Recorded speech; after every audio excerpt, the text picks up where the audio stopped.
স্ত্রীর সঙ্গে প্রেম করায় ভাইয়ের বন্ধুকে হত্যা করেছেন এক যুবক। এ বিষয়ে বিস্তারিত থাকছে প্রতিবেদনে। যশোরে মিনারুল হত্যা মামলায় হাফিজুর রহমান নামে এক যুবককে মৃত্যুদণ্ড দিয়েছে আদালত। একই সঙ্গে তাকে 50,000 টাকা জরিমানা করা হয়েছে। বৃহস্পতিবার যশোরের সিনিয়র জেলা ও দায়রা জজ আদালতের বিচারক মোহাম্মদ ইখতিয়ারুল ইসলাম মল্লিক এ রায় ঘোষণা করেন।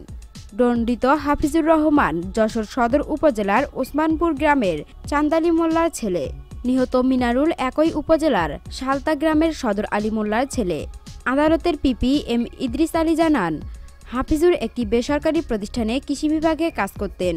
তার ছোট ভাই আব্দুল মান্নানের বন্ধু ছিলেন মিনারুল। মান্নানের কাছে দর্জির কাজ শিখতে বাড়িতে আসা যাওয়া করতেন তিনি। এক পর্যায়ে হাফিজুরের প্রথম স্ত্রীর সঙ্গে মিনারুলের প্রেম হয়। বিষয়টি হাফিজুরের কাছে ধরা পড়ে। পরে স্ত্রীকে তালাক দিয়ে অন্য নারীকে বিয়ে করেন হাফিজুর। এরপর 2019 সালের 14 আগস্ট রাতে মিনারুলকে ডেকে বাড়ির পাশে বাগানে নিয়ে কে বা কারা কুপিয়ে হত্যা করে। এ ঘটনায় অজ্ঞাতদের বিরুদ্ধে কোতোয়ালি থানায় মামলা করেন মিনারুলের বড় ভাই আক্তারুজ্জামান। মামলার তদন্তে নেমে হাফিজুরের সংশ্লিষ্টতা পায় পিবিআই।